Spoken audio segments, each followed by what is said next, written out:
This is a lovely selection and actually difficult to find now. In the 70s, I wore an outfit like this. So this is a small selection of the costume jewellery you've shown me.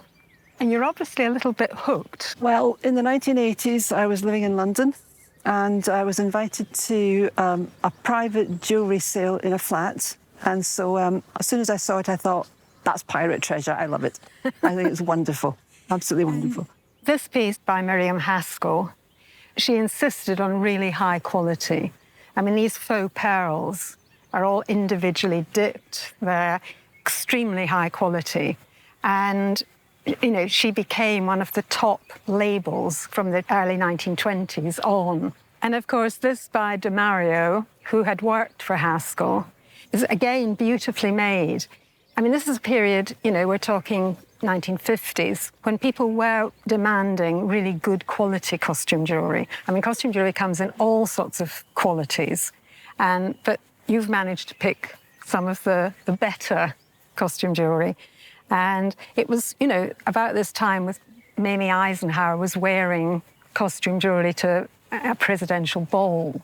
So it had moved up a league. It was then acceptable to have, as long as it was well designed. That was the whole thing. Now, these by Napier, they have a really nice little story, don't they? I bought them from this girl and she gave me a photocopy of an advert where Marilyn Monroe was wearing the earrings. I mean, could you get any more glamorous than that? Ultimate bling, isn't it, really? Total. Yeah. And these by Kenneth J. Lane. I mean, these have got a bit of everything in them. It hints at Egypt, it hints at the Asian, and these again have got a lot of bling.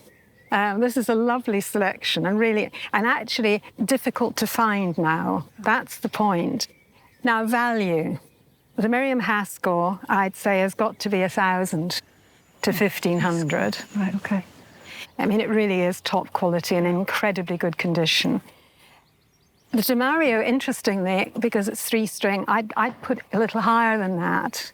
I'd say 1,500 to 2,000. My goodness. The earrings tend to be not as popular as necklaces, but actually with their connection and also their Napier, they're incredibly well made. So I'd probably put them at 1,000, 1,500 pounds. Right, okay. And I love the Kenneth J. Lane. I think they're a little bit less. I think probably 500 to 600 pounds. Well, it's truly pirate treasure. It's wonderful. I wonder what it would be worth in pieces of 8. Well, we really do have a taste of the 70s here. What drew you to these dolls? My mum worked at Queen's University in Belfast, and she worked in a department called social anthropology, which probably in the early 70s was quite exotic for us. Certainly in our troubled times, we had many presents coming in from her friends that worked in this department. And one of the ladies was American. And she brought my sister and myself one each of these dolls from America. And they are from a company called Kenner Blythe. They were produced in 1972. And I believe that they only ran for 1 year. Yeah. And of course, the reason they only ran for 1972 is in some ways quite obvious. Quite obvious, and was quite happy for her to be in the back of my mother's china cabinet and really not to look at them too much because of their slightly maybe alien look, the big eyes.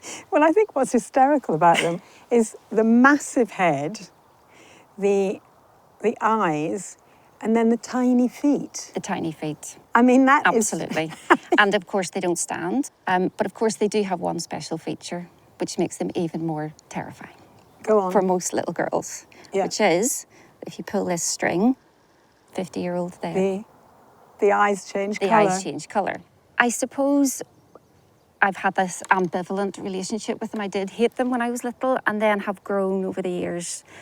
I suppose it's like everything, you know, the 70s have gone, but the retro feel to these, I think this just captures that groovy 70s appeal. Absolutely. I think these are so 70s. And the clothing, I mean, look at this. There's Afghan. The Afghan coat. The trouble is, I remember them. Fabulous. I mean, I can't believe it. I love these, the knee-high boots. When I was little in the 70s, that was the ultimate, a pair of pink Yeah. plastic boots.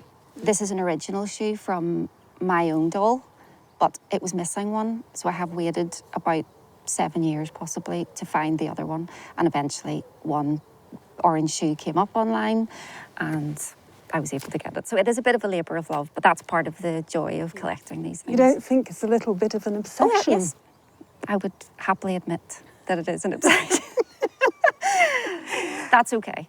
Yeah, the thing is, what they've got going for them, they are absolutely in great condition. You've got the boxed set, and they're actually rare. They have become massive, mainly in the States.